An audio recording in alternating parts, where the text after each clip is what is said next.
जय श्री राम, जय बागेश्वर धाम, जय गुरु कृपा। आज हम वाल्मीकि रामायण के युद्ध कांड के तीसरे सर्ग को हिंदी में पढ़ेंगे। जय राम रमारमणं समनं भवताप भयाकुल पाहि जनम अब देश सुरेश रमेश विभो शरणागत मागत पाहि प्रभो।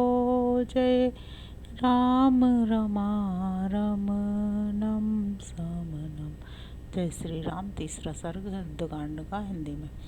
सुग्रीव के युक्ति युक्त और उत्तम अभिप्राय से पूर्ण वचन सुनकर श्री रामचंद्र जी ने उन्हें स्वीकार किया और फिर हनुमान जी से कहा, मैं तपस्या से पुल बांधकर और समुद्र को सुखाकर सब प्रकार से महासागर को लांग जाने में समर्थ हूँ।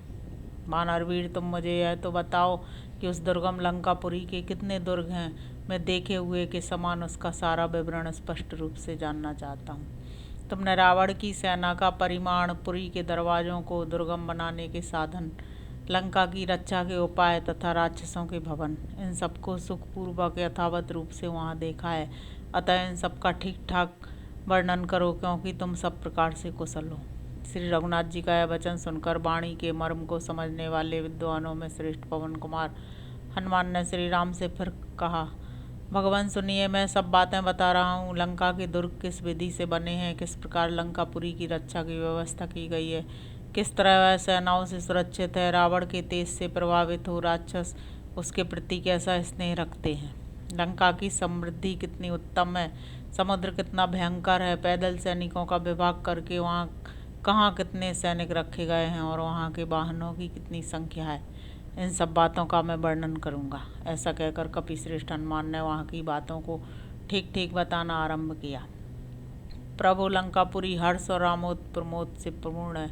वह विशालपुरी मतवाले हाथियों से व्याप्त तथा असंख्य रथों से भरी हुई है। राक्षसों के समुदाय सदा उसमें निवास करते हैं। उस पुरी के 4 बड़े बड़े दरवाजे हैं जो बहुत लंबे चौड़े हैं।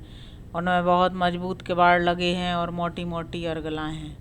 उन दरवाज़ों पर बड़े विशाल और प्रबल यंत्र लगे हैं जो तीर और पत्थरों के गोले बरसाते हैं। उनके द्वारा आक्रमण करने वाली शत्रु सेना को आगे बढ़ने से रोका जाता है। जिन्हें भी राक्षस गणों ने बनाया है, जो काले लोहे की बनी हुई भयंकर और तीखी हैं तथा जिनका अच्छी तरह संस्कार किया गया है, ऐसी सैकड़ों शतघ्नियाँ उन दरवाज़ों पर सजा कर रखी गई हैं। उस पुरी के चारों ओर सोने का बना हुआ बहुत ऊंचा परकोटा है, जिसको तोड़ना बहुत ही कठिन है। उसमें मणि, मूंगे, नीलम और मोतियों का काम किया गया है। परकोटों के चारों ओर महाभयंकर शत्रुओं का महान अमंगल करने वाली ठंडे जल से भरी हुई और अगाध गहराई से युक्त कई खाइयाँ बनी हुई हैं, जिनमें ग्राह और बड़े बड़े मत्स्य निवास करते हैं। उक्त चारों दरवाज़ों के सामने उन खाइयों पर मचानों के रूप में 4 संक्रम हैं, जो बहुत ही विस्तृत हैं। उनमें बहुत से बड़े बड़े यंत्र लगे हुए हैं और उनके आसपास परकोटे पर बने हुए मकानों की पंक्तियां हैं। जब शत्रु की सेना आती है, तब यंत्रों के द्वारा उन संक्रमों की रक्षा की जाती है तथा उन यंत्रों के द्वारा ही उन्हें सब और खाइयों में गिरा दिया जाता है और वहां पहुंची हुई शत्रु सेनाओं को भी सब और फेंक दिया जाता है। उनमें से एक संक्रम तो बड़ा ही सुदृढ़ और अभेद है। वहाँ बहुत बड़ी सेना रहती है और वह सोने के अनेक खंभों तथा चबूतरों से सुशोभित है। रघुनाथ जी, रावण युद्ध के लिए उत्सुक होता हुआ स्वयं कभी क्षुब्ध नहीं होता, स्वस्थ एवं धीर बना रहता है। वह सेनाओं के बारंबार निरीक्षण के लिए सदा सावधान एवं उद्यत रहता है। लंका पर चढ़ाई करने के लिए कोई अवलंब नहीं है। वह पुरी देवताओं के लिए भी दुर्गम और बड़ी भयावनी है। उसके चारों ओर नदी, पर्वत, वन और कृत्रिम, ये 4 प्रकार के दुर्ग हैं। रघुनंदन वह बहुत दूर तक फैले हुए समुद्र के दक्षिण किनारे पर बसी हुई है। वहाँ जाने के लिए नाव का भी मार्ग नहीं है, क्योंकि उसमें लक्ष्य का भी किसी प्रकार पता रहना संभव नहीं है। वह दुर्गमपुरी पर्वत के शिखर पर बसाई गई है और देवपुरी के समान सुंदर दिखाई देती है। हाथी घोड़ों से भरी हुई वह लंका अत्यंत दुर्जय है। खाइयाँ, शतघ्नियाँ और तरह तरह के यंत्र दुरात्मा रावण की उस लंका नगरी की शोभा बढ़ाते हैं। लंका के पूर्व द्वार पर 10,000 राक्षस रहते हैं, जो सबके सब हाथों में शूल धारण करते हैं। वे अत्यंत दुर्जय और युद्ध के मुहाने पर तलवारों से जूझने वाले हैं। लंका के दक्षिण द्वार पर चतुरंगणी सेना के साथ 1 लाख राक्षस योद्धा डटे रहते हैं। वहाँ के सैनिक भी बड़े बहादुर हैं। पुरी के पश्चिम द्वार पर 10 लाख राक्षस निवास करते हैं। वे सब के सब ढाल और तलवार धारण करते हैं तथा संपूर्ण अस्त्रों के ज्ञान में निपुण हैं। उस पुरी के उत्तर द्वार पर 1 अर्बुद राक्षस रहते हैं, जिनमें से कुछ तो रथी हैं और कुछ घुड़सवार। वे सभी उत्तम कुल में उत्पन्न और अपनी वीरता के लिए प्रशंसित हैं। लंका के मध्य भाग की छावनी में सैकड़ों सहस्त्र दुर्जय राक्षस रहते हैं, जिनकी संख्या 1 करोड़ से अधिक है। किंतु मैंने उन सब संकर्मों को तोड़ डाला है, खाइयाँ पाट दी हैं, लंकापुरी को जला दिया है और उसके परकोटों को भी धराशायी कर दिया है। इतना ही नहीं, वहाँ के विशालकाय राक्षसों की सेना का 1/4 भाग नष्ट कर डाला है। हम लोग किसी न किसी मार्ग या उपाय से एक बार समुद्र को पार कर लें, फिर तो लंका को वानरों के द्वारा नष्ट हुई ही समझिए। अंगद, द्विविद, महेंद्र, जामवान, पनस, नल और सेनापति नील, इतने ही वानर लंका विजय करने के लिए पर्याप्त हैं। बाकी सेना लेकर आपको क्या करना है?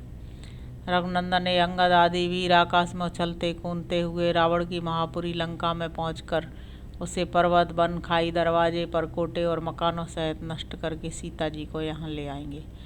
ऐसा समझकर आप शीघ्र ही समस्त सैनिकों को संपूर्ण आवश्यक वस्तुओं का संग्रह करके कूच करने की आज्ञा दीजिए और उचित मुहूर्त से प्रस्थान की इच्छा कीजिए।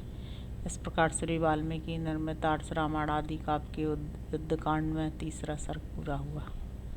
अब हम 4था सर्ग हिंदी में पढ़ेंगे। हनुमान जी के वचनों को क्रमशः यथावत रूप से सुनकर सत्य पराक्रमी महातेजस्वी भगवान श्री राम ने कहा, हनुमान, मैं तुमसे सच कहता हूँ, तुमने उस भयानक राक्षस की जिस लंकापुरी का वर्णन किया है उसे मैं शीघ्र ही नष्ट कर डालूंगा। सुग्रीव, तुम इसी मुहूर्त में प्रस्थान की तैयारी करो। सूर्यदेव दिन के मध्य भाग में जा पहुँचे हैं, इसलिए इस विजय नामक मुहूर्त में हमारी यात्रा उपयुक्त होगी। रावण सीता को हर कर ले जाए, किंतु वह जीवित बचकर कहाँ जाएगा? सिद्ध आदि के मुँह से लंका पर मेरी चढ़ाई का समाचार सुनकर सीता को अपने जीवन की आशा बंध जाएगी। ठीक उसी तरह जैसे जीवन का अंत उपस्थित होने पर यदि रोगी अमृत का स्पर्श कर ले अथवा अमृतोपम द्रवभूत औषधि को पी ले तो उसे जीने की आशा हो जाती है। आज उत्तरा फाल्गुनी नामक नक्षत्र है, कल चंद्रमा का हस्त नक्षत्र से योग होगा, इसलिए सुग्रीव हम लोग आज ही सारी सेनाओं के साथ यात्रा करते हैं। इस समय जो शकुन प्रकट हो रहे हैं और जिन्हें मैं देख रहा हूँ, उनसे अविश्वास होता है कि मैं अवश्य रावण का वध करके जनक नंदिनी सीता को ले आऊँगा। इसके सिवा मेरी दाहिनी आँख का ऊपरी भाग फड़क रहा है, वह भी मानो मेरी विजय प्राप्ति और मनोरथ सिद्धि को सूचित कर रहा है। यह सुनकर वानरराज सुग्रीव तथा लक्ष्मण ने भी उनका बड़ा आदर किया। तत्पश्चात अर्थवेत्ता धर्मात्मा श्री राम ने फिर कहा, इस सेना के आगे आगे 1 लाख वेगवान वानरों से घिरे हुए सेनापति नील मार्ग देखने के लिए चले। सेनापति नील, तुम सारी सेना को ऐसे मार्ग से शीघ्रतापूर्वक ले चलो जिसमें फल मूल की अधिकता हो, शीतल छाया से युक्त सघन वन हो, ठंडा जल मिल सके और मधु भी उपलब्ध हो सके। संभव है दुरात्मा राक्षस रास्ते के फल मूल और जल को विष आदि से दूषित कर दें, अतः तुम मार्ग में सतत सावधान रहकर उनसे इन वस्तुओं की रक्षा करना। वानरों को चाहिए कि जहाँ गड्ढे, दुर्गम वन और साधारण जंगल हो, वहाँ सब और कूद फांद कर यह देखते रहें कि कहीं शत्रुओं की सेना तो नहीं छिपी है। जिस सेना में बाल, वृद्ध आदि के कारण दुर्बलता हो, वह यहाँ किष्किंधा में ही रह जाएं, क्योंकि हमारा यह युद्ध रूपी कृत्य बड़ा भयंकर है। अतः इसके लिए बल विक्रम संपन्न सेना को ही यात्रा करनी चाहिए। सैकड़ों और हजारों महाबली, कपिकेसरी वीर महासागर की जलराशि के समान भयंकर एवं अपार वानर सेना के अग्रभाग को अपने साथ आगे बढ़ाएं चलें। पर्वत के समान विशालकाय गज, महाबली गवय तथा मतवाले सांड की भांति पराक्रमी गवाक्ष सेना के आगे आगे चले। उछल कूद कर चलने वाले कपियों के पालक वानर शिरोमणि ऋषभ इस वानर सेना के दाहिने भाग की रक्षा करते हुए चले। गंधहस्ती के समान दुर्जय और वेगशाली वानर गंधमादन इस वानर वाहिनी के वाम भाग में रहकर इसकी रक्षा करते हुए आगे बढ़े। जैसे देवराज इंद्र ऐरावत हाथी पर आरूढ़ होते हैं, उसी प्रकार मैं हनुमान के कंधे पर चढ़कर सेना के बीच में रहकर सारी सेना का हर्ष बढ़ाता हुआ चलूँगा। जैसे धनाध्यक्ष कुबेर सार्वभौम नामक दिग्गज की पीठ पर बैठकर यात्रा करते हैं, उसी प्रकार काल के समान पराक्रमी लक्ष्मण अंगद पर आरूढ़ होकर यात्रा करें। महाबाहु रचराज जाम्बान सुषेण और बानर वेगदर्शी, ये तीनों बानर सेना के पृष्ठभाग की रक्षा करें। रघुनाथ जी का यह वचन सुनकर महापराक्रमी वानर शिरोमणि सेनापति सुग्रीव ने उन वानरों को यथोचित आज्ञा दी। तब वे समस्त महाबली वानरगण अपनी गुफाओं और शिखरों से शीघ्र ही निकलकर उछलते कूदते हुए चलने लगे। तत्पश्चात वानरराज सुग्रीव और लक्ष्मण के सादर अनुरोध करने पर सेना सहित धर्मात्मा श्री रामचंद्र जी दक्षिण दिशा की ओर प्रस्थित हुए। उस समय सैकड़ों, हजारों, लाखों और करोड़ों वानरों से, जो हाथी के समान विशालकाय थे, घिरे हुए श्री रघुनाथ जी आगे बढ़ने लगे। यात्रा करते हुए श्री राम के पीछे वह विशाल वानर वाहिनी चलने लगी। उस सेना के सभी वीर सुग्रीव से पालित होने के कारण हष्ट पुष्ट एवं प्रसन्न थे। उनमें से कुछ वानर उस सेना की रक्षा के लिए उछलते कूदते हुए चारों ओर चक्कर लगाते थे, कुछ मार्ग शोधन के लिए कूदते फांदते आगे बढ़ जाते थे, कुछ वानर मेघों के समान गरजते, कुछ सिंहों के समान दहाड़ते और कुछ किलकारियां भरते हुए दक्षिण दिशा की ओर अग्रसर हो रहे थे।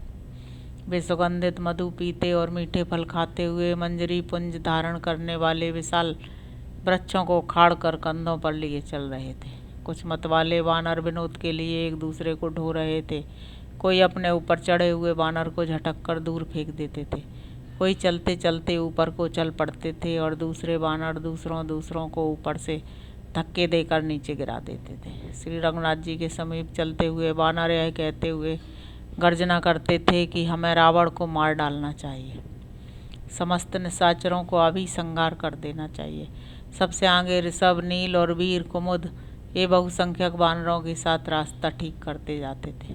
सेना के मध्य भाग में राजा सुग्रीव, श्री राम और लक्ष्मण ये तीनों शत्रुसूदन वीर अनेक बलशाली एवं भयंकर वानरों से घिरे हुए चल रहे थे। सतवली नामक एक वीर वानर 10 करोड़ वानरों के साथ अकेला ही सारी सेना को अपने नियंत्रण में रखकर उसकी रक्षा करता था। 100 करोड़ वानरों से घिरे हुए केसरी और पन्ना से सेना के एक भाग की तथा बहुत से वानर सैनिकों को साथ लिए गज और अर्क ये उस वानर की सेना के दूसरे भाग की रक्षा करते थे। बहुसंख्यक भालुओं से घिरे हुए सुषेण और जाम्बा ने दोनों सुग्रीव को आगे करके सेना के पिछले भाग की रक्षा कर रहे थे। उन सबके सेनापति कपिश्रेष्ठ वानर शिरोमणि वीरवर नील उस सेना की सब ओर से रक्षा एवं नियंत्रण कर रहे थे। दरिमुख, प्रजंग, जम्ब और रभस ये वीर सब ओर से वानरों को शीघ्र आगे बढ़ने की प्रेरणा देते हुए चल रहे थे। इस प्रकार वे बलोन्मत्त कपि केसरी वीर बराबर आगे बढ़ते गए। चलते चलते उन्होंने पर्वत श्रेष्ठ सहगिरी को देखा, जिसके आसपास और भी सैकड़ों पर्वत थे। रास्ते में उन्हें बहुत से सुंदर सरोवर और तालाब दिखाई दिए, जिनमें मनोहर कमल खिले हुए थे। श्री रामचंद्र जी की आज्ञा थी कि रास्ते में कोई किसी प्रकार का उपद्रव ना करे। भयंकर कोप वाले श्री रामचंद्र जी के इस आदेश को जानकर समुद्र के जल प्रवाह की भांति अपार एवं भयंकर दिखाई देने वाली वह विशाल वानर सेना भयभीत सी होकर नगरों के समीपवर्ती स्थानों और जनपदों को दूर से ही छोड़ती चली जा रही थी। विकट गर्जना करने के कारण भयानक शब्द वाले समुद्र की भांति वह महाघोर जान पड़ती थी। वे सभी सूरवीर कपिकुंजर हाँके गए अच्छे घोड़ों की भांति उछलते कूदते हुए तुरंत ही दशरथ नंदन श्री राम के पास पहुंच जाते थे। हनुमान और अंगद इन 2 वानर वीरों द्वारा ढोए जाते हुए वे नरश्रेष्ठ श्री राम और लक्ष्मण, शुक्र और बृहस्पति इन 2 महाग्रहों से संयुक्त हुए चंद्रमा और सूर्य के समान शोभा पा रहे थे। उस समय वानर राज सुग्रीव और लक्ष्मण से सम्मानित हुए धर्मात्मा श्री राम सेना सहित दक्षिण दिशा की ओर बढ़े जा रहे थे। लक्ष्मण जी अंगद के कंधे पर बैठे हुए थे। वे शकुनों के द्वारा कार्य सिद्धि की बात अच्छी तरह जान लेते थे। उन्होंने पूर्ण काम भगवान श्री राम से मंगलमयी वाणी में कहा, रघुनंदन, मुझे पृथ्वी और आकाश में बहुत अच्छे अच्छे शकुन दिखाई देते हैं। ये सब आपके मनोरथ की सिद्धि को सूचित करते हैं। इनसे निश्चय होता है कि आप शीघ्र ही रावण को मारकर हरी हुई सीता जी को प्राप्त करेंगे और सफल मनोरथ होकर समृद्धिशालिनी अयोध्या को पधारेंगे। देखिए सेना के पीछे शीतल मंदित कर और सुखमय समीर चल रहा है। ये पशु और पक्षी पूर्ण मधुर स्वर में अपनी अपनी बोली बोल रहे हैं। सब दिशाएं प्रसन्न है, सूर्यदेव निर्मल दिखाई दे रहे हैं। भृगुनंदन शुक्र भी अपनी उज्ज्वल प्रभा से प्रकाशित हो आपके पीछे की दिशा में प्रकाशित हो रहे हैं। जहाँ सप्त ऋषियों का समुदाय शोभा पाता है, वह ध्रुव तारा भी निर्मल दिखाई देता है। शुद्ध और प्रकाशमान समस्त सप्त ऋषिगण ध्रुव को अपने दाहिने रखकर उनकी परिक्रमा करते हैं। हमारे साथी महामना इक्ष्वाकु वंशियों के पितामह राज ऋषि त्रिशंकु अपने पुरोहित वशिष्ठ जी के साथ हम लोगों के सामने ही निर्मल कांति से प्रकाशित हो रहे हैं। हम महामनस्वी इक्ष्वाकु वंशियों के लिए जो सबसे उत्तम है वह विशाखा नामक युगल नक्षत्र निर्बल एवं उपद्रव शून्य होकर प्रकाशित हो रहा है। राक्षसों का नक्षत्र मूल, जिसके देवता निवृत्ति हैं, अत्यंत पीड़ित हो रहा है। उस मूल के नियामक धूमकेतु से आक्रांत होकर वह संताप का भागी हो रहा है। यह सब कुछ राक्षसों के विनाश के लिए ही उपस्थित हुआ है, क्योंकि जो लोग कालपास में बंधे होते हैं उन्हीं का नक्षत्र समय अनुसार ग्रहों से पीड़ित होता है। जल स्वच्छ और उत्तम रस से पूर्ण दिखाई देता है। जंगलों में पर्याप्त फल उपलब्ध होते हैं। सुगंधित वायु अधिक तीव्र गति से नहीं बह रही है और वृक्षों में ऋतुओं के अनुसार फूल लगे हुए हैं। प्रभु व्यूहबद्ध वानरी सेना बड़ी शोभा संपन्न जान पड़ती है। तारकामय संग्राम के अवसर पर देवताओं की सेनाएं जिस तरह उत्साह से संपन्न थीं, उसी प्रकार आज ये वानर सेनाएं भी हैं। और ऐसे शुभ लक्षण देखकर आपको प्रसन्न होना चाहिए। अपने भाई श्री राम को आश्वासन देते हुए हर्ष से भरे सुमित्रा कुमार लक्ष्मण जब इस प्रकार कह रहे थे, उस समय वानरों की सेना वहाँ की सारी भूमि को घेर कर आगे बढ़ने लगी। उस सेना में कुछ रीछ थे, कुछ सिंह के समान पराक्रमी वानर, नख और दांत ही उनके शस्त्र थे। वे सभी वानर सैनिक हाथों और पैरों की उंगलियों से बड़ी धूल उड़ा रहे थे।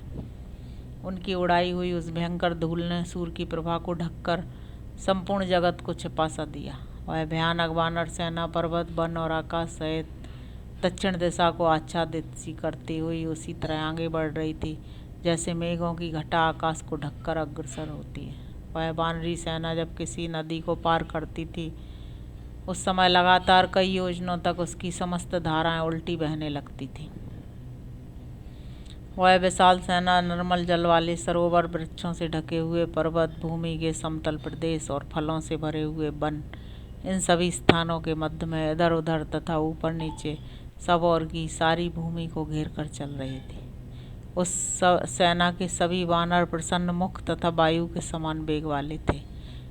रघुनाथ जी की कार्य सिद्धि के लिए उनका पराक्रम उबला पड़ता था। वे जवानी के जोश और अभिमानजनक दर्प के कारण रास्ते में एक दूसरे को उत्साह, पराक्रम तथा नाना प्रकार के बल संबंधी उत्कर्ष दिखा रहे थे। उनमें से कोई तो बड़ी तेजी से भूतल पर चलते थे और दूसरे उछलकर आकाश में उड़ जाते थे। कितने ही वनवासी वानर किलकारियां भरते पृथ्वी पर अपनी पूंछ फटकारते और पैर पटकते थे। कितने ही अपनी बाहें फैलाकर पर्वत, शिखरों और वृक्षों को तोड़ डालते थे तथा पर्वतों पर विचरने वाले बहुतेरे वानर पहाड़ों की चोटियों पर चढ़ जाते थे। कोई बड़े जोर से गरजते और कोई सिंहनाद करते थे। कितने ही अपनी जांघों के बेग से अनेकानेक लता समूहों को मसल डालते थे। वे सभी वानर बड़े पराक्रमी थे। अंगड़ाई लेते हुए पत्थर की चट्टानों और बड़े बड़े वृक्षों से खेल करते थे। उन सहस्त्रों, लाखों और करोड़ों वानरों से घिरी हुई सारी पृथ्वी बड़ी शोभा पाती थी। इस प्रकार वह विशाल वानर सेना दिन रात चलती रहती। सुग्रीव से सुरक्षित सभी वानर हष्टपुष्ट और प्रसन्न थे। सभी बड़ी उतावली के साथ चल रहे थे। सभी युद्ध का अभिनंदन करने वाले थे और सभी सीता जी को रावण की कैद से छुड़ाना चाहते थे। इसलिए उन्होंने रास्ते में कहीं दो घड़ी भी विश्राम नहीं किया। चलते चलते घने वृक्षों से व्याप्त और अनेकानेक कानूनों से संयुक्त सह पर्वत के पास पहुंचकर वे सब वानर उसके ऊपर चढ़ गए। श्री रामचंद्र जी सय और मलय के विचित्र काननों, नदियों तथा झरनों की शोभा देखते हुए यात्रा कर रहे थे। वे वानर मार्ग में मिले हुए चंपा, तिलक, अशोक, सिंधुवार, तिनिस और करवीर आदि वृक्षों को तोड़ देते थे। उछल उछल कर चलने वाले वे वानर सैनिक रास्ते के अंकोल, करंज, पाकड़, बरगद, जामुन, आंवले और नीम आदि वृक्षों को भी तोड़ डालते थे। रमणीय पत्थरों पर उगे हुए नाना प्रकार के जंगली वृक्ष वायु के झोंके से झूम झूम कर उन वानरों पर फूलों की वर्षा करते थे। मधु से सुगंधित वनों में गुनगुनाते हुए भौरों के साथ चंदन के समान शीतल मंद सुगंध वायु चल रही थी। वह पर्वतराज गैरिक आदि धातुओं से विभूषित हो बड़ा शोभा पा रहा था। उन धातुओं से फैली हुई धूल वायु के वेग से उड़कर उस विशाल वानर सेना को सब ओर से आच्छादित कर देती थी। रमणीय पर्वत शिखरों पर सब ओर खिली हुई केतकी, सिंधुवार और बासंती लताएं बड़ी मनोरम जान पड़ती थीं। प्रफुल्ल माधवी लताएं सुगंध से भरी थीं और कुंद की झाड़ियां भी फूलों से लदी हुई थीं। चिरी, बिल्व, मधुक, बंजुल, बकुल, रंजक, तिलक और नाग केसर के वृक्ष भी वहाँ खिले हुए थे। आम, पारड़ और कोबीदार भी फूलों से लदे थे। मुचलिंद, अर्जुन, सिंसपा, कुटच, हिंताल, तिनिस, चूर्णक, कदम्ब, नीलाशोक, सरल, अंकोल, पद्मक भी सुंदर फूलों से सुशोभित थे। प्रसन्नता से भरे हुए वानरों ने उन सब वृक्षों को घेर लिया था। उस पर्वत पर बहुत सी रमणीय बावड़ियाँ तथा छोटे छोटे जलाशय थे, जहाँ चकवे विचरते और जलकुक्कुट निवास करते थे। जलकाक और क्रौंच भरे हुए थे तथा सुअर और हिरन में पानी पीते थे। रीछ, तरछू, सिंह, भयंकर बाघ तथा बहुसंख्यक दुष्ट हाथी जो बड़े भीषण थे, सब ओर से आकर उन जलाशयों का सेवन करते थे। खिले हुए सुगंधित कमल, कुमुद, उत्पल तथा जल में होने वाले भांति भांति के अन्य पुष्पों से वहाँ के जलाशय बड़े रमणीय दिखाई देते थे। उस पर्वत के शिखरों पर नाना प्रकार के पक्षी कलरव करते थे। वानर उन जलाशयों में नहाते, पानी पीते और जल में क्रीड़ा करते थे। वे आपस में एक दूसरे पर पानी भी उछालते थे। कुछ वानर पर्वत पर चढ़कर वहाँ के वृक्षों के अमृत तुल्य मीठे फलों, मूलों और फूलों को तोड़ते थे। मधु के समान वर्ण वाले कितने ही मदवत्त वानर वृक्षों में लटके और एक एक द्रोण शहद से भरे हुए मधु के छत्तों को तोड़कर उनका मधु पी लेते और स्वस्थ होकर चलते थे। पेड़ों को तोड़ते, लताओं को खींचते और बड़े बड़े पर्वतों को प्रतिध्वनित करते हुए वे श्रेष्ठ वानर तीव्र गति से आगे बढ़ रहे थे। दूसरे वानर दर्प में भरकर वृक्षों से मधु के छत्ते उतार लेते और जोर जोर से गर्जना करते थे। कुछ वानर वृक्षों पर चढ़ जाते और कुछ मधु पीने लगते थे। उन वानर शिरोमणियों से भरी हुई वहाँ की भूमि पके हुए बाल वाले कलमी धानों की क्यारियों से ढकी हुई धरती के समान सुशोभित हो रही थी। कमल नयन महाबाहु श्री रामचंद्र जी महेंद्र पर्वत के पास पहुंचकर भांति भांति के वृक्षों से सुशोभित उसके शिखर पर चढ़ गए। महेंद्र पर्वत के शिखर पर आरूढ़ हो दशरथ नंदन भगवान श्री राम ने कछु और मत्स्यों से भरे हुए समुद्र को देखा। इस प्रकार वे सय तथा मलय को लांघकर क्रमशः महेंद्र पर्वत के समीप बढ़ते समुद्र के तट पर जा पहुँचे, जहाँ बड़ा भयंकर शब्द हो रहा था। उस पर्वत से उतरकर भक्तों के मन को रमाने वालों में श्रेष्ठ भगवान श्री राम सुग्रीव और लक्ष्मण के साथ शीघ्र ही सागर तटवर्ती परम उत्तम वन में जा पहुँचे, जहाँ सहसा उठी हुई जल की तरंगों से प्रस्तर की सलाएं धुल गई थीं। उस विस्तृत सिंधु तट पर पहुंचकर श्री राम ने कहा, सुग्रीव, लो, हम सब लोग समुद्र के किनारे तो आ गए। अब यहाँ मन में फिर वही चिंता उत्पन्न हो गई जो हमारे सामने पहले उपस्थित थी। इससे आगे तो यह सरताओं का स्वामी महासागर ही विद्यमान है, जिसका कहीं पार नहीं दिखाई देता।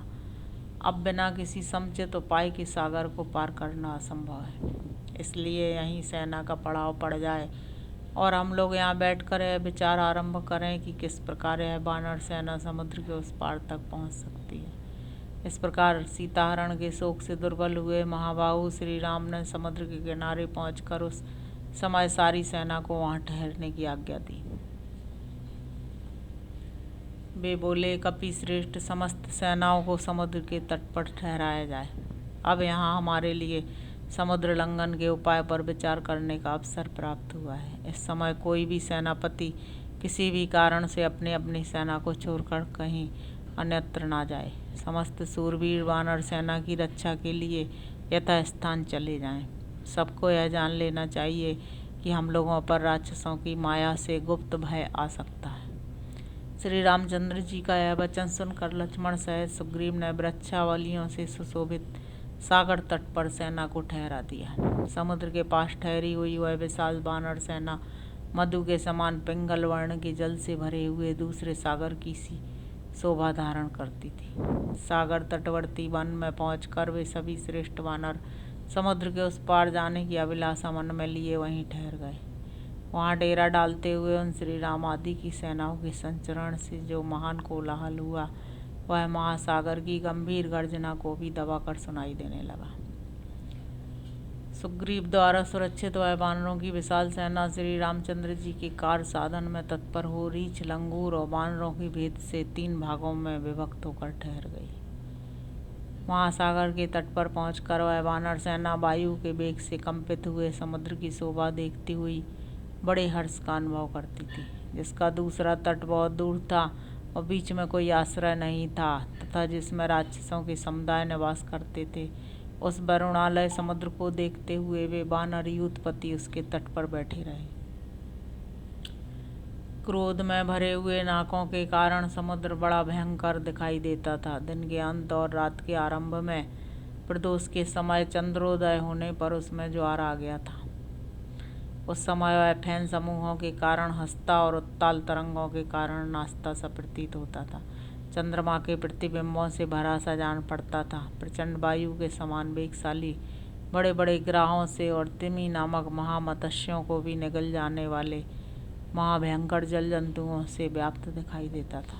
वह वरुणालय प्रदीप्त फणों वाले सर्पों, विशालकाय जलचरों और नाना पर्वतों से व्याप्त जान पड़ता था। राक्षसों का निवास भूत वह अगाध महासागर अत्यंत दुर्गम था। उसे पार करने का कोई मार्ग या साधन दुर्लभ था। उसमें वायु की प्रेरणा से उठी हुई चंचल तरंगें जो मगरों और विशालकाय सर्पों से व्याप्त थीं, बड़े उल्लास से ऊपर को उठती और नीचे को उतर आती थीं। समुद्र के जलकण बड़े चमकीले दिखाई देते थे। उन्हें देखकर ऐसा जान पड़ता था मानो सागर में आग की चिंगारियां बिखेर दी गई हों। समुद्र में बड़े बड़े सर्प थे।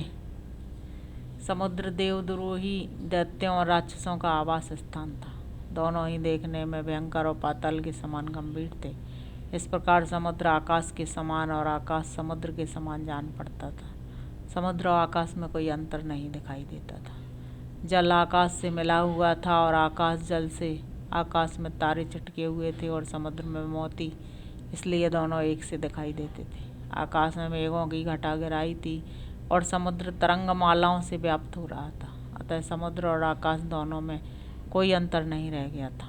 परस्पर टकराकर और सटकर सिंधुराज की लहरें आकाश में बजने वाली देवताओं की बड़ी बड़ी भेरियों के समान भयानक शब्द करती थी। वायु से प्रेरित हो रत्नों को छालने वाली जल की तरंगों के कलकलनाद से युक्त और जल जंतुओं से भरा हुआ समुद्र इस प्रकार ऊपर को चल रहा था मानो रोष से भरा हुआ हो। उन महामनस्वी वानर वीरों ने देखा समुद्र वायु के थपेड़े खाकर पवन की प्रेरणा से आकाश में ऊंचे उठकर उत्ताल तरंगों के द्वारा नृत्य सा कर रहा था। तदंतर वहां खड़े हुए वानरों ने यह भी देखा कि चक्कर काटते हुए तरंग समूहों के कलकलनाद से युक्त महासागर अत्यंत चंचल सा हो गया है। यह देखकर उन्हें बड़ा आश्चर्य हुआ। इस प्रकार श्री वाल्मीकि निर्मित रामायण आदि काव्य के युद्धकांड में चौथा सर्ग पूरा हुआ। जय श्री राम, जय बागेश्वर धाम, जय गुरु।